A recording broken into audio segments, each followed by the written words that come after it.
जो लोग इंपोर्टर हैं, इंपोर्ट करा रहे हैं, उनको ये पता होना चाहिए कि मेरे पोर्ट में डेमरेज की कॉस्ट कितनी है और डिटेंशन की कॉस्ट कितनी लग गई। फिर उसके बाद ये चार्जेस भी लग गए, मेरा तो प्रॉफिट यहीं धुल गया। अब मैं कमाऊं क्या? कोटेशन कैसे बना के देनी है बाहर को? आपको पता है? नहीं पता। पोर्ट की और टर्मिनल की फीस कितनी है, क्या ये आपको पता है? नहीं पता। बिजनेस सॉरी बोलने का मौका बिल्कुल नहीं देता। बच के रहना रे बाबा, बच के रहना रे, बच के रहना रे बाबा, तुझ पे नजर है। अच्छा लग रहा होगा गाना क्यों गा रहे हैं सर। सबसे पहली चीज़, आज की डेट में एक बहुत इंटरेस्टिंग चीज़ हो रही है। काफ़ी लोग आज की डेट में क्या होता है, बिना सोच समझ के एंटर करते हैं, और उसके बाद क्या होता है, जब शिपिंग का टाइम आता है ना, तो बहुत से ऐसे हिडन कॉस्ट होते हैं जो उनको पता ही नहीं होते, और सबसे बड़ी बात, बताए भी नहीं जाते, लैक ऑफ नॉलेज के कारण। अब क्या होता है, एक एग्जांपल देता हूँ। आपने अपने बायर के साथ डील किया, आपने एक उसको प्राइस थ्रो कर दिया, मार्केट से जो प्राइस मिला आपने उसको उठा के दे दिया, बट बाद में उसके बाद आप गए और जब शिपिंग का टाइम आया, ट्रांसपोर्टेशन का टाइम आया, तो उसके बाद हिडन कॉस्ट सामने आ गया। भाई मैं पोर्ट के अंदर माल लेके गया, मैंने सीएचए को हायर किया, उसके बाद कुछ हिडन कॉस्ट ऐसे लग गए और पोर्ट के अंदर मेरा माल पहुंच गया, और पोर्ट तो भैया माल रिलीज ही नहीं कर रहा, वो तो कहता भैया मेरे को तो पहले पैसे चाहिए। आप क्या करोगे? हिडन कॉस्ट के बारे में बता देता हूँ। एक और इन्फॉर्मेशन शेयर करता हूँ, जब हम प्रैक्टिकल ट्रेनिंग अपने स्टूडेंट्स को देते हैं ना इंपोर्ट एक्सपोर्ट बिजनेस की, हम पोर्ट पे ले जाके ही देते हैं, और इसीलिए वहाँ पे जाके ये सारी चीज़ के बारे में हम एक एक स्टेप एक्सप्लेन करते हैं, हर चीज़ बेसिक से एडवांस तक सिखाते हैं कि भैया ये हिडन कॉस्ट है, आपको ये चार्ज लगेगी, पहले से ही आप इसकी कैलकुलेशन करके रखो। कोटेशन कैसे बना के देनी है बायर को, आपको पता है? नहीं पता। परफॉर्मा इन्वॉइस कैसे बनाना है, आपको पता है? नहीं पता। अच्छा परफॉर्मा इन्वॉइस कितनी बार चेंज हो सकता है, ये पता है आपको? जिन लोगों को पता है कमेंट बॉक्स में टाइप करके मुझे ज़रूर बताना। प्लस सबसे बड़ी बात, खेल तो आपकी कोटेशन का ही है ना यार। अगर कोटेशन में गलती हो गई तो आपका प्रॉफिट सारा का सारा धुल गया, खत्म हो गया ना। क्या करोगे ऐसी कंडीशन में? नहीं पता ना। चलो इस वीडियो में बताता हूं आपको कि हिडन कॉस्ट कौन कौन से होते हैं जिसकी आपको पहले से तैयारी करनी है। किसी भी सीएचए या फ्रेट फॉरवर्डर को आप हायर करें तो एक पूरी कॉस्ट शीट जरूर मंगवा लेना। सबसे पहली चीज, जो लोग इंपोर्टर हैं, इंपोर्ट करा रहे हैं, उनको यह पता होना चाहिए कि मेरे पोर्ट में डेमरेज की कॉस्ट कितनी है और डिटेंशन की कॉस्ट कितनी है।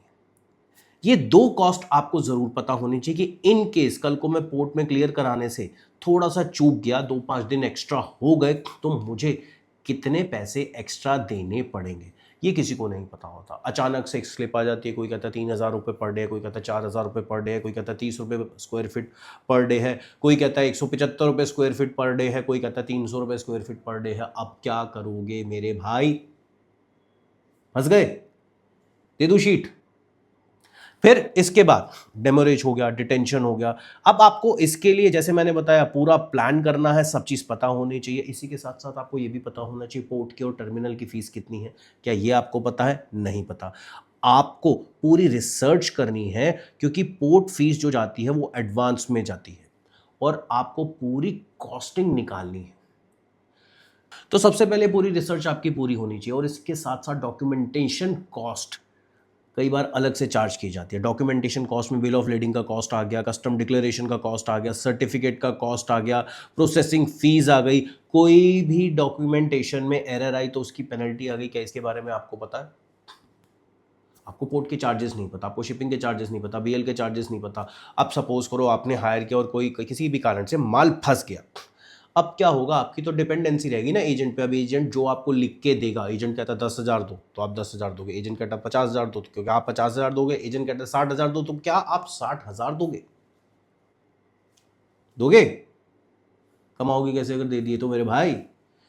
फिर इसके बाद बात करते हैं कार्गो इंश्योरेंस की। अब कार्गो इंश्योरेंस की क्या है, किसी को यही नहीं पता भाई इसका इंश्योरेंस प्रीमियम कितना है। इसमें क्या होता है, या तो भैया दो तरीके के प्रीमियम होते हैं, दो तरीके के इंश्योरेंस होते हैं जो पे करने हैं आपको। अब एक तरीके से इसमें पूरे रिस्क उठाने हैं जिसको हम ऑल रिस्क इंश्योरेंस कहते हैं, और एक होता है नेम्ड पेरिल्स इंश्योरेंस। दोनों में से कौन सा कराना है, क्या इसके बारे में पता है? बिल्कुल नहीं पता। फिर फंसोगे। 0.4, 0.6, 0.8, 1%, 2%, 3%, क्या इसके बारे में पता है? नहीं पता। अगर आप इंपोर्ट कराओगे तो इंपोर्ट पे तो कस्टम ड्यूटी ही CIF वैल्यू पे लिखते हैं। CIF में इंश्योरेंस इंक्लूड है। इंश्योरेंस ज़्यादा होगा तो कस्टम ड्यूटी भी तो ज़्यादा हो जाएगी। क्या आपने कॉस्टिंग की? कॉस्टिंग निकाली? नहीं निकाली। तो क्या हुआ, मैंने इंपोर्ट कराया, मैं तो इंपोर्टर बन के सोच रहा था भैया मैं 1 का 2 करूंगा, लेकिन यहां तो मेरी कॉस्ट ही ज्यादा हो गई, फिर उसके बाद कस्टम ड्यूटी भी लग गई, फिर उसके बाद ये चार्जेस भी लग गए, मेरा तो प्रॉफिट यहीं धुल गया। अब मैं कमाऊं कैसे? बिजनेस में एक कैलकुलेशन गलत हुई, याद रखना, बिजनेस सॉरी बोलने का मौका बिल्कुल नहीं देता।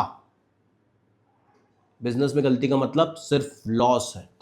आगे बढ़ते हैं करेंसी एडजस्टमेंट फैक्टर की, जिसकी शॉर्ट फॉर्म होती है CAF, करेंसी एडजस्टमेंट फैक्टर। ये है क्या, सबसे पहले ये जानते हैं भैया। देखो, ये चार्जेस हैं एक्सचेंज रेट के फ्लक्चुएशन के, जो कि करेंसी के अंदर होती रहती है। क्या इसके बारे में, इसके चार्जेस आपको पता है? कन्वर्जन रेट पता है? नहीं पता। अच्छा चलो बताओ कितना लगता है? 0.50, 0.75, 1%, 1.5%, 2%, 3%, 4%, 5%, 6%, 7%? नहीं पता। और अगर पता है तो कमेंट बॉक्स में डाल देना।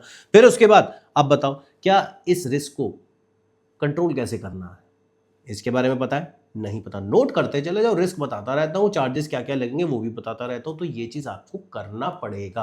आंख बंद करके प्रोडक्ट उठाओगे, सीधा एक्सपोर्ट करोगे, ये सब चीज़ें कुछ नहीं होता इंपोर्ट एक्सपोर्ट में। स्टेप बाय स्टेप समझना पड़ेगा, जानना पड़ेगा, अदरवाइज चार्जेस में ही प्रॉफिट धुल जाता है। फिर इसके बाद बात करेंगे कस्टम ड्यूटीज और टैक्सेस की। भैया मैं तो इंपोर्टर हूँ, मुझे अपने प्रोडक्ट की कस्टम ड्यूटी नहीं पता, तो मैं इंपोर्ट कैसे करा रहा हूँ? मैंने आइडिया ले लिया कि भैया 10% कस्टम ड्यूटी लगती है। हो सकता है 10% बेसिक ड्यूटी हो, उसके बाद स्पेसिफिक ड्यूटी भी लगती है, हो सकता है एंटी डंपिंग ड्यूटी भी लगे, हो सकता है सेस भी लगे, हो सकता है एजुकेशनल सेस भी लगे। तो फिर कैसे होगा? कुछ जगह पे तो ट्रांजिट ड्यूटी भी अलाउड होती है, वो भी लग सकती है। फिर क्या होगा? कुछ जगह तो कंपाउंडेड ड्यूटी भी लगती है। क्या इन ड्यूटीज के बारे में आपको पता है? बिल्कुल नहीं पता। आप क्या करोगे? है कोई सॉल्यूशन इस बात का? समझ आ रहा होगा जो मैं बता रहा हूँ। बिजनेस करोगे तो इसी तरीके से करोगे ना। अपनी मेहनत का पैसा डुबाना क्यों है? सबसे पहली चीज, एक चीज समझो, जानो। 6 क्लास से 7th क्लास में, 7 से 8 में, 8 से 9th में सीख के समझ के एग्जाम दे के ही है ना, तो थोड़ा सा और टाइम ले लो।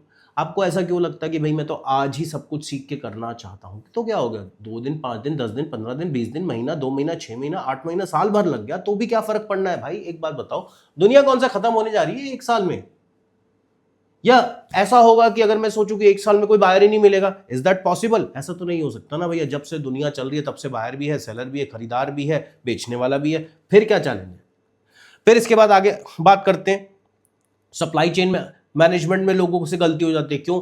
अब एक एग्जांपल देता हूं। अभी मानसून का सीजन जब आएगा तो उसमें क्या होगा, चारों तरफ बारिश होगी। जैसे ही बारिश होती है तो क्या होता है? ट्रैफिक जाम होता है ना। ऐसे ही समुद्र का भी हाल होता है, रोड का ही नहीं, समुद्र का भी हाल होगा। ऐसे ही पोर्ट पे थोड़ा काम स्लो हो जाएगा। सोचो, बारिश में लोडिंग अनलोडिंग होगी, कोई फूड प्रोडक्ट है, पानी चला गया, मॉइस्चर चला गया, पैकेजिंग की गलती हो गई, बारिश में भीग गया, तो क्या होगा? प्रोडक्ट खराब हो जाएगा। क्या खराब प्रोडक्ट एक्सपोर्ट होगा? बिल्कुल खराब प्रोडक्ट एक्सपोर्ट बिल्कुल नहीं होगा। आप मार्केट में गए, सपोज करो आप शुगर लेने गए, बारिश आ गई, मॉइस्चर आ गया, शुगर खराब हो गई, तो क्या आप उस शुगर का यूज करोगे? नहीं करोगे ना। आप किसको कहोगे? सेलर को कहोगे, भाई तूने मेरे को खराब प्रोडक्ट दिया, तेरी पैकेजिंग खराब है, इसमें मॉइस्चर है, ये तो सारी चिपक गई, तो इसके अंदर गोले बन रहे हैं, बोलोगे ना। फिर कैसे करोगे मेरे भाई? यही चीज हमें सीखनी पड़ेगी कि कौन से टाइम फ्रेम के अंदर मुझे प्रोडक्ट उठाना है, कौन से टाइम फ्रेम के अंदर मुझे डिलीवरी करनी है। फिर इसके बाद आगे बढ़ते हैं। सबको एक ही चीज लगती है, वो ये लगती है कि भैया कंटेनर तो मुझे कभी भी मिल जाएगा, किसी भी कंट्री के लिए मैं आज बुक कराऊंगा। अरे हमने तो बहुत यार्ड देखे हैं, कंटेनर तो पड़े रहते हैं। जब हम अपने स्टूडेंट को पोर्ट के अंदर विजिट कराते हैं, पोर्ट के अंदर उनको एक्सपर्ट्स द्वारा ट्रेनिंग दी जाती, तो वो यही समझाते हैं, भाई साहब इस गलत फहमी में मत रहो कि हर देश के लिए, हर जगह, हर समय आपके लिए कंटेनर की अवेलेबिलिटी होगी पोर्ट के पास। ऐसा कुछ भी नहीं होता। हो सकता है 2-3 दिन तक अवेलेबिलिटी नहीं हो सकता है 10 दिन के लिए अवेलेबिलिटी नहीं हो। तो सबसे पहले आपको इसकी बुकिंग उठानी पड़ेगी कि अगर आप सपोज करो माल तैयार करके बैठे हो और आपकी शिपिंग डेट आ गई और कंटेनर की अवेलेबिलिटी नहीं है, तो कैसे भेजोगे माल? ये तो बता दो। नहीं भेज पाओगे ना बिना कंटेनर के। तो फिर क्या इसके बारे में आपको पता है?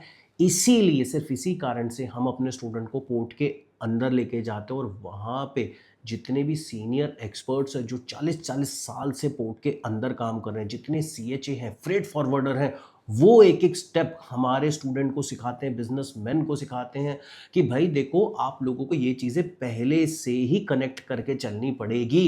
एट अ टाइम कुछ नहीं होता। ये फ्लाइट की बुकिंग नहीं है कि आपने बस मेक माई ट्रिप की ऐप खोली और उसके बाद सीधा बटन दबाया, जो फ्लाइट का रेट मिला बुक हो गया। नहीं, अरे रेट तो दूर की बात, कंटेनर है ही नहीं तो बुकिंग क्या लूंगा? पता है इसके बारे में? नहीं पता।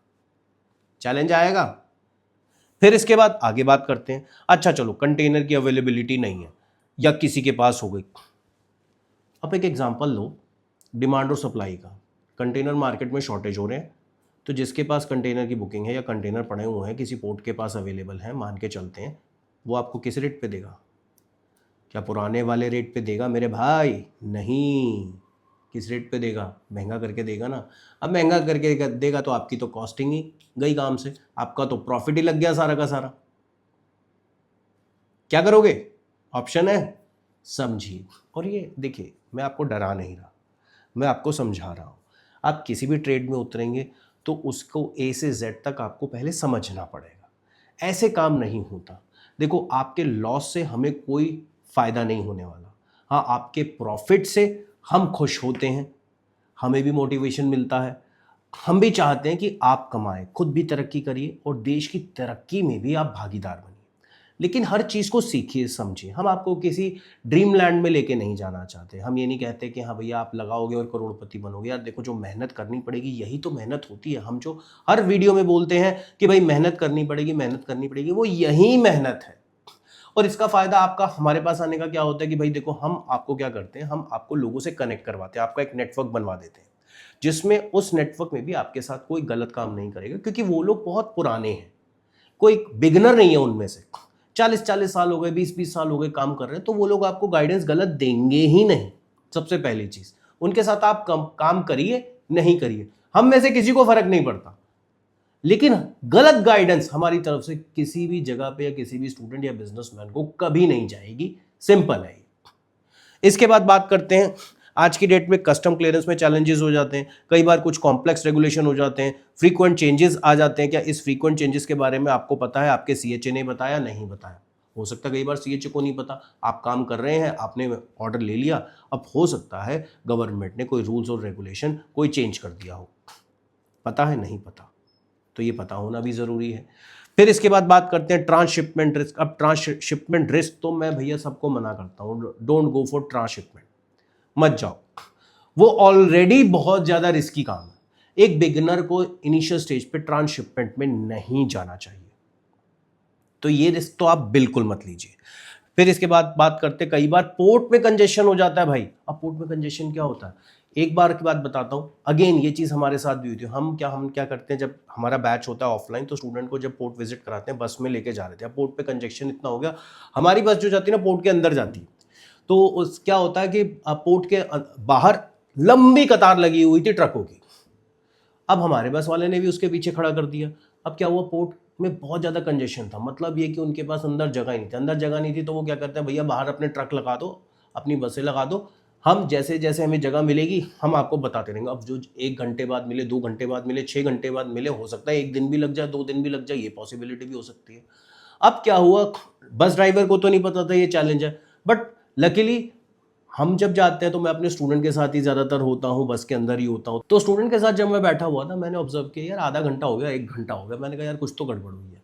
फिर क्या हुआ, मैंने हेल्पलाइन पे अंदर पोर्ट से बात की। मैंने कहा यार हमारी बस फंस चुकी है, प्लीज़ हमें निकालिए, हमारी तो आज क्या पे ट्रेनिंग थी पोर्ट के अंदर।